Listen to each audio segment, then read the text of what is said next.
शीतल विरल एक कानन, शोभित आदित्य के ऊपर। कहीं उत्स प्रस्तवन चमकते, झरते कहीं शुभ निर्झर। जहाँ भूमि समतल सुंदर है, नहीं दिखते हैं पाहन। हरियाली के बीच खड़ा है, विस्तृत एक ऊटज पावन।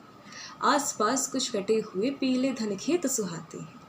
शशक मूस गिलहरी कबूतर घूम घूम कण खाते हैं। कुछ तंद्रिल अलसत बैठे हैं, कुछ करते शिशुकाले हैं। कुछ खाते शाकल्य, देखते बड़े तुष्ट सारे गोधन। हवन अग्नि बुझ चुकी, गंध से वायु अभी परमाती है। भीनी भीनी महक प्राण में मादकता पहुंचाती है। धूम धूम चर्चित लगते हैं तर के श्याम छदन कैसे। झपक रहे हो शिशु के अलसित कजरारे लोचन जैसे। बैठे हुए सुखद आतप में मृग रोमंथन करते हैं। वन के जीव विवर से बाहर हो विशुद्ध विचरते। सूख रहे चीवर रसाल की नन्ही झुकी टहनियों पर। नीचे बिखरे पड़े हुए हैं इंगुद से चिकने पत्थर। अजन दर्भ पालाश कमंडल, एक और तप के साधन। एक और है टंगे धनुष तू नीर तीर बरछे भीष। चमक रहा त्रिणकुटी द्वार पर एक परशु आभाशाली। लौह दंड पर जड़त पड़ा हो मानो अर्ध अंशुमाली। श्रद्धा बढ़ती अजन दर्भ पर, परशु देख मन डरता है।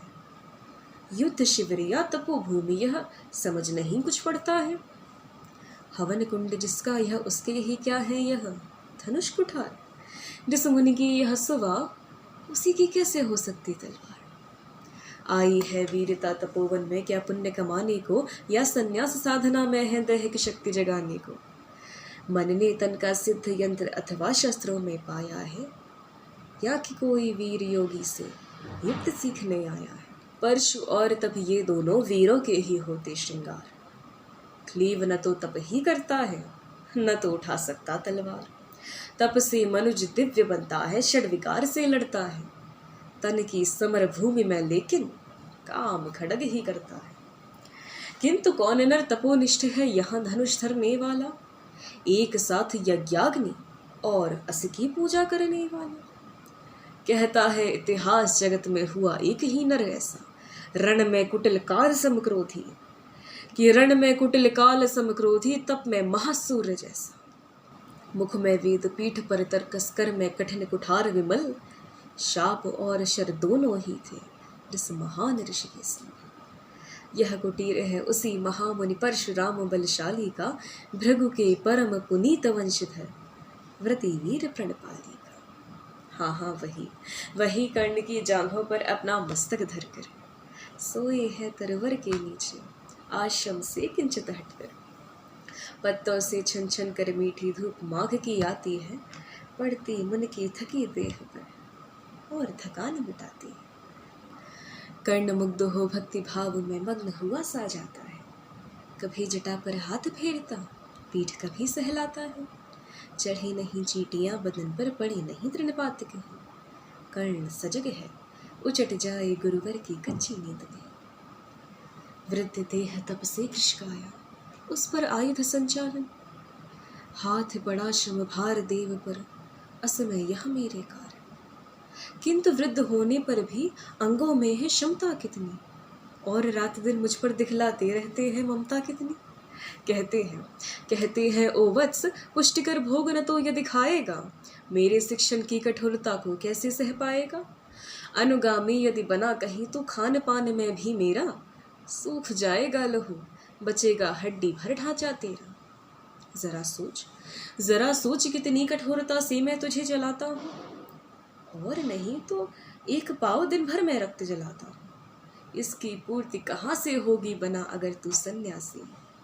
इस प्रकार तो चबा जाएगी तुझे भूख सत्यानाशी। पत्थर सी हो मांसपेशियां लोहे से भुजदंड अब है। कि पत्थर सी हो मांसपेशियां लोहे से भुजदंड अब है। नस नस में हो लहर आग की, तभी जवानी पाते जाए। विप्र हुआ तो क्या रखेगा रोक अभी से खाने पर। कर लेना घन घोर तपस्या वह चतुर्थ के आने पर। ब्राह्मण का है धर्म त्याग, पर क्या बालक भी त्यागी हो। जन्म साथ ही चिल्लोच रक्त के क्या भी अनुरागी हो। क्या विचित्र रचना समाज की, गिरा ज्ञान ब्राह्मण घर में।